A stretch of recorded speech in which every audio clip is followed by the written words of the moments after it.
बिस्मिल्लाहिर्रहमानिर्रहीम। ये problem differential equation के linear differential equation with constant coefficient chapter से है। तो यहाँ पर हम देख रहे हैं कि राइट हैंड साइड में ज़ीरो है, तो इस डिफरेंशियल इक्वेशन का सिर्फ कॉम्प्लीमेंट्री फंक्शन फाइंड कर लेंगे तो इसका जनरल सॉल्यूशन आ जाएगा। वैसे तो अगर राइट हैंड साइड में ज़ीरो के अलावा कुछ और फंक्शन होता तो इसके लिए हमें पर्टिकुलर इंटीग्रल भी फाइंड करना होता, लेकिन सिर्फ यहाँ पर चूँकि राइट हैंड साइड में ज़ीरो है तो इस डिफरेंशियल इक्वेशन का कॉम्प्लीमेंट्री फंक्शन ही हमको फाइंड करना होगा, उसी से हमें इसका जनरल सॉल्यूशन मिल जाएगा। तो हम लोग जानते हैं कि किसी भी डिफरेंशियल इक्वेशन का अगर हमें जनरल सॉल्यूशन कॉम्प्लीमेंट्री फंक्शन निकालना होता है तो उसके लिए हमें उसका लिखना होता है एक्सिलरी इक्वेशन। तो सबसे पहले तो हम गिवन डिफरेंशियल इक्वेशन लिख रहे हैं, जो कि ऊपर लिखा हुआ है, उसी को नोट करना है।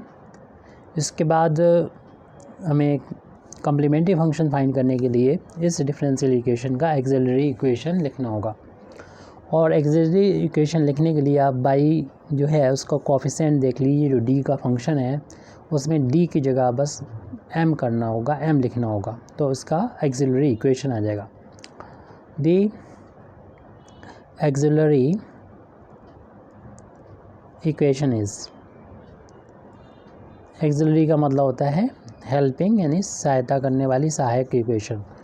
तो इसे लिख देंगे, ऑपरेटर डी की जगह पर एम का यूज़ करेंगे। एम की पावर 4 माइनस का 4m cube minus 5m square minus 36m minus 36 is equal to 0।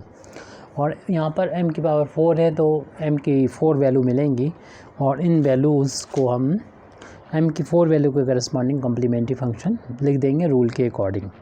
तो इसके फैक्टर करना होता है, m की वैल्यू फाइंड करना होती है, तो 4 पावर का इक्वेशन है, 4 इसकी वैल्यू होंगी, तो इसे निकालने के लिए हमें फैक्टर करना होंगे, और फैक्टर करेंगे हम रिमाइंडर थ्योरम का यूज़ करते हुए। उसके लिए लास्ट में देखिए 36 है, और 36 की जो प्राइम फैक्टर होते हैं 1 होता है, 2 होता है, यानी 2 से डिवाइड हो जाएगा, ये 3 से डिवाइड हो जाएगा, 4 से डिवाइड हो जाएगा, 4 तो प्राइम नहीं होता है, और 6 से डिवाइड हो जाएगा, 9 से डिवाइड हो जाएगा, एंड सो ऑन। लेकिन हम पहले 1 से इसको डिवाइड करके देखेंगे, और हम देख रहे हैं कि इसको पहले रफ पे देख लेते हैं, यानी जहाँ पर भी m है वहाँ पर 1 रख लें। अगर यहाँ पर 1 रखेंगे तो माइनस के टर्म ज़्यादा हो जाएंगे और प्लस के कम हो गए, तो 1 एक अकेला ये प्लस का होगा, बाकी माइनस का है, तो 0 नहीं आ पाएगा, यानी सेटिस्फाई करना चाहिए इक्वेशन। तो m=1 रखने पर नहीं आ रहा, तो m की वैल्यू जो 1 है, इसके +1 और -1 इससे दोनों हम लेते हैं, तो +1 से नहीं मिल रहा है m बराबर, हमने रफली देख लिया है। m= अब हम -1 यहाँ पर रफली यहाँ पर इसको देख लेते हैं, और इसको देखते हैं कि ये वैल्यू कितनी आती है, ये राइट हैंड साइड के बराबर आती है या नहीं आती है। तो -1 की पावर अगर 4 करेंगे, जो कि इवन है, तो प्लस का 1 आ जाएगा, -4 की पावर जब -3 यहाँ पर -1 की पावर 3 करेंगे तो माइनस आ जाएगा, वो इस वाले माइनस को प्लस कर देगा, तो प्लस का ये 4 × 1 यानी 4 आ जाएगा। फिर उसके बाद -5 आ जाएगा, क्योंकि -1 का स्क्वायर +1 ही होगा, इसलिए ये माइनस का 5 ही रहेगा। और यहाँ पर माइनस रखेंगे तो माइनस निकल के प्लस कर देगा, तो प्लस का हो जाएगा 36 और -36 ये कैंसिल हो जाएंगे, और ये प्लस का 5 और ये -5 कैंसिल होकर 0 आ जाएगा। इस तरीके से m= अगर हम -1 रखते हैं तो ये वैल्यू 0 आ रही है। इसका मतलब m=-1 से डिवाइड कर दें, या फिर हम कहते हैं कि 1 को उधर ले आएँ, तो m+1 इस का एक फैक्टर है। अगर हमें ये बताओगे इसका एक फैक्टर जो है वो m+1 होगा, तो दूसरा फैक्टर हम फाइन इस तरीके से कर लेंगे कि इसको डिवाइड कर देंगे इस नंबर से, तो हमें दूसरा फैक्टर मिल जाएगा। इसको डिवाइड रफ पे कर दें और यहाँ पर फिर लिख दें। तो हम आपको यहाँ पर रफ पर करके दिखा देते हैं कि m+1 से किस तरीके से m की पावर 4 यानी गिवन जो ऑक्सिलरी इक्वेशन है उसको कैसे डिवाइड करेंगे। 4m cube minus 5m square minus 36m minus 36 को। तो इसके लिए सबसे पहले तो हम इसके m की जो पावर है उसको इक्वेट करेंगे। यहाँ 4 पावर है, तो 4 पावर बनाने के लिए m की पावर 3 से मल्टीप्लाई करेंगे इन दोनों टर्म में और यहाँ नीचे लिखेंगे तो m की पावर 4 और 1 में इंटू करेंगे प्लस का, तो प्लस का m की पावर 3 हो जाएगा। माइनस करने पर ये प्लस माइनस कैंसिल हो जाएगा और ये भी माइनस का वो भी माइनस, दोनों क्योंकि सेम साइन हो गए ऐड हो जाएंगे और 4 और 1 times 5 times minus m q हो जाएगा। बाकी के जो टर्म्स हैं उसको नीचे लिख दें, 5m² माइनस 36m और माइनस का 36, ऊपर कुछ नहीं हमने छोड़ा। अब इस टर्म को इसके इक्वल बनाने के लिए सबसे पहले तो माइनस की ज़रूरत होगी, उसके बाद तो 5 की ज़रूरत होगी। तो 5 से और पावर m की 2 पावर की ज़रूरत और है, तो कि 3 पावर बनाना है, तो एक पहले से है, तो इतने से जब हम इन दोनों टर्म में इंटू करके यहाँ लिखेंगे तो -5m³ मिलेगा और इसका इंटू जब हम यहाँ पर करेंगे तो माइनस का 5m² मिलेगा। अब साइन चेंज हो जाएगी, नीचे वाले जो टर्म्स हैं और ये प्लस का हो गया वो माइनस का कैंसिल हो जाएगी, प्लस माइनस वही कैंसिल हो जाएगा। अब जो बच रहा है उसको लिख लेते हैं 36m माइनस का 36।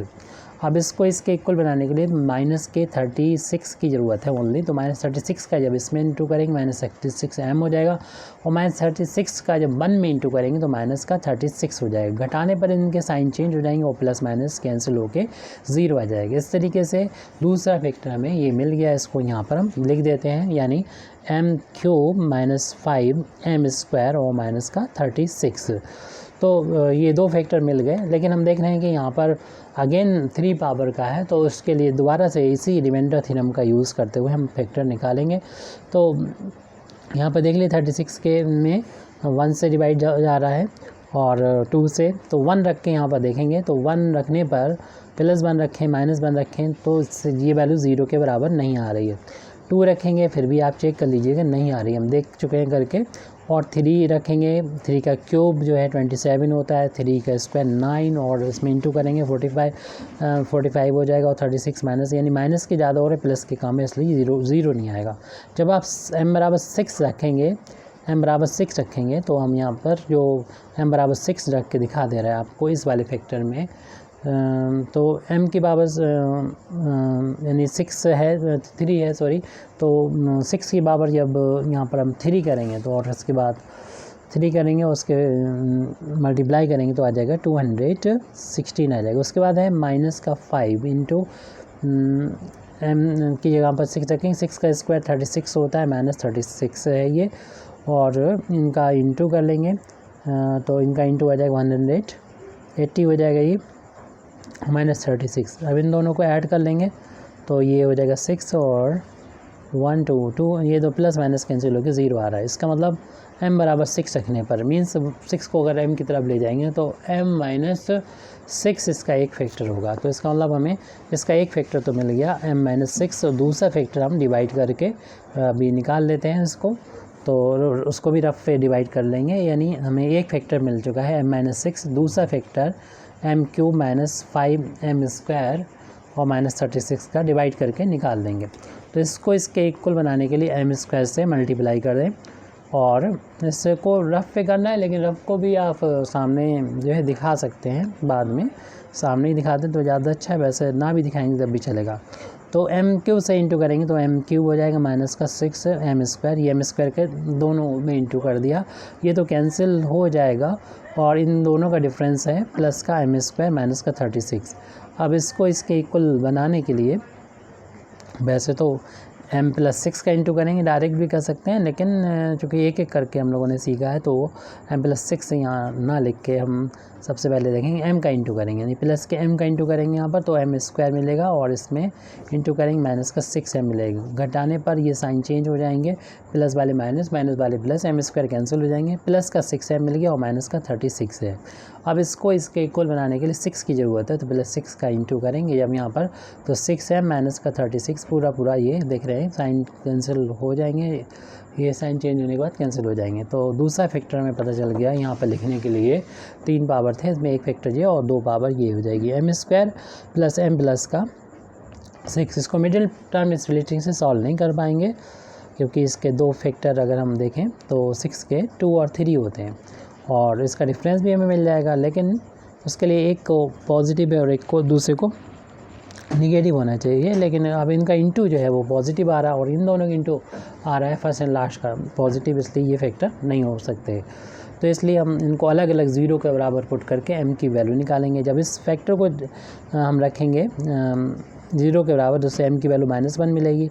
और इस फैक्टर को जो हम रखेंगे 0 के बराबर, तो m की वैल्यू 6 मिल जाएगी। और ये पूरी वैल्यू को जब 0 के बराबर रखेंगे m² + m + 6 = 0, तो इसी उमर खयाम मेथड से, या कहना चाहिए कि क्वाड्रेटिक फार्मूले से या श्रीधराचार्य वाले फार्मूले से, एक ही है तीनों चीज़, उसका यूज़ करते हुए m की दोनों वैल्यू निकाल सकते हैं। आपको मालूम है ये फार्मूला क्या होता है? फार्मूला हम यहाँ पर बता देते हैं। ये होता है quadratic equation ax² + bx + c = 0, और इसके जो फार्मूला होता है उमर खयाम का -b + -√b² - 4ac/2a। तो इस फार्मूले का हम लोग यूज़ करेंगे। तो जो यूज़ करेंगे, जो यहाँ पर x था वेरिएबल, हमारा यहाँ पर m है यहाँ पर अननोन, तो m की वैल्यू निकल आएगी उस फार्मूले से -b का मतलब होगा m का कोएफिशिएंट जो नहीं लिखा है यहाँ पर 1 है, plus minus square root b² यानी 1² - 4ac, a मतलब m² का कोएफिशिएंट जो नहीं लिखा 1 है, और c की जगह पर 6 है, अपॉन 2a, a की जगह पर 1 है m² कोएफिशिएंट। तो m की वैल्यू यहाँ से मिल रही है -1 प्लस माइनस स्क्वायर रूट 1 का स्क्वायर 1 हो जाएगा, माइनस का ये हो जाएगा 24/2। तो m = हमको मिल गया है ये -1 प्लस माइनस उनका डिफरेंस -23 है, /2 है। इसे हम इस तरीके से भी लिख सकते हैं, m = -1 plus minus square root, ये -1 × 23 लिख सकते हैं, /2। और यहाँ पर हम इसको ऐसे भी लिख सकते हैं, -1 प्लस माइनस √-1 को i बोलते हैं, और स्क्वायर रूट में 23 रहने दीजिए, और इसको अलग अलग करके लिख दीजिए। मीन्स रियल पार्ट अलग -1/2, और i का जो कोएफिशिएंट होता है -23/2 अलग कर दें। ये हमको वैल्यू m की वैल्यू मिल गई। तो यानी m की जो वैल्यू मिली है वो ऐसी है कि दो वैल्यू ये है, एक प्लस लेने पर मिलेगी, दूसरी माइनस लेने पर दूसरी वैल्यू मिल जाएगी। तो दो वैल्यू हैं, प्लस लेने पर एक वैल्यू और माइनस लेने पर दूसरी वैल्यू। तो दो वैल्यू हमें पहले से मिल चुकी थी, -1 और प्लस का 6, और ये दो कंजुगेट की फॉर्म में है, यानी 4 वैल्यू कुल मिला के हो गई। एक प्लस साइन लेंगे तब हमें एक वैल्यू मिलेगी, और दूसरा माइनस लेंगे तब। और हम जब m की वैल्यू चारों मिल गई तो इससे कम्प्लीमेंट्री फंक्शन आसानी से लिख सकते हैं। कम्प्लीमेंट्री फंक्शन होता है, इसके करस्पॉन्डिंग लिखना तो c1 e⁻⁻1 जो इंडिपेंडेंट वेरिएबल x होता है उसको लिखते हैं, क्योंकि d जो हम लोग यूज़ कर रहे हैं वो dy/dx होता है, यहाँ पर इंडिपेंडेंट वेरिएबल x होता है, तो वो ये पावर में आ जाएगा। m की वैल्यू जब ऐसी अलग अलग होती हैं तो उसके लिए होता है। दूसरी वैल्यू के लिए c2 यूज़ करेंगे, आर्बिट्रेरी कांस्टेंट e⁻6x हो जाएगा, यानी m की वैल्यू और फिर में x से इंटू कर दें। उसके बाद यहाँ पर देख रहे हैं कि m की ये वैल्यू है 2, और ये कॉम्प्लेक्स की फार्म में है। जब कॉम्प्लेक्स फार्म में होती है m की वैल्यू, जैसे कि हम यहाँ पर फार्मूला बता देते हैं, m बराबर जैसे कि यहाँ पर alpha plus minus i beta हो, तो कॉम्प्लीमेंट्री फंक्शन इस तरीके से हम लोग लिखते हैं, e⁻⁴x जो रियल पार्ट है उससे तय से बाहर कर देंगे, और c1 × cos βx प्लस का c2 × sin βx, इस तरीके से लिखते हैं। हालांकि लिखने का दूसरा फार्म ये होता है, आप कोई भी एक यूज़ कर सकते हैं, तो हम यहाँ पर इसका यूज़ कर रहे हैं। यानी e⁻α का मतलब यहाँ पर हमारा माइनस का 1/2 है, x का इंटू करें, ब्रैकेट क्लोज करें। c1 का मतलब है कोई भी कांस्टेंट होगा, क्योंकि c1 c2 हो चुके हैं, तो नेक्स्ट जो होगा वो c3 होगा, c3 cos b का मतलब यहाँ पर ये i का जो कोएफिशिएंट होगा, बीटा का मतलब i का कोएफिशिएंट होगा 23/2x, बीटा x हो गया, प्लस का c3 के बाद c4 आएगा, और फिर साइन और एंगल यही रहेगा, यानी √23/2x। तो इस तरीके से ये हमें CF कंप्लीट मिल गया है। जैसे कि पहले बता चुके हैं कि पर्टिकुलर इंटीग्रल जो होगा वो निकालने का तरीका तो ये होता है 1 अपान जो भी डी वाई का कोएफिशिएंट जो डी का फंक्शन होता है उसको लिखा करते हैं, लेकिन यहाँ तो फॉर्मेलिटी है कि राइट हैंड साइड में 0 है, तो डी की पावर 4 माइनस का 4 डी क्यूब माइनस का 5 डी स्क्वायर माइनस का 36 डी और माइनस का 36, और राइट हैंड साइड में 0 है वो यहाँ लिखेंगे, और इसका 0 का पर ये ऑपरेट होगा तो ये वैल्यू पर्टिकुलर इंटीग्रल की वैल्यू भी 0 के बराबर आएगी। तो इस तरीके से हम यहाँ पर देख रहे हैं पर्टिकुलर इंटीग्रल हमने लिख दिया 0। अब जो गिवन डिफरेंशियल इक्वेशन है इसका जनरल सॉल्यूशन अगर लिखेंगे तो जनरल सॉल्यूशन किसी भी लीनियर डिफरेंशियल इक्वेशन का दिया जाता है y = complementary function plus particular integral से, इस तरीके से दिया जाता है। और इसके लिए हम लोग क्या करेंगे, अब इसके लिए जो है वो जो भी कॉम्प्लीमेंट्री फंक्शन हम लोगों ने लिखा था वो लिख डालेंगे, जो इतना भी लिखा है अभी, यानी C1 e⁻⁻x plus C2 e⁻6x plus का, उसके बाद जो भी लिखा है e⁻⁻x/2 और C3 cos √23/2x प्लस का C4, जो भी था पीछे वो लिख देंगे √23/2x। ये यहाँ पर हमारा प्रॉब्लम कंप्लीट हो जाती है। Thank you very much Indeed for listening me. व आखिर दावाना अल्हम्दुलिल्लाहि रब्बिल आलमीन।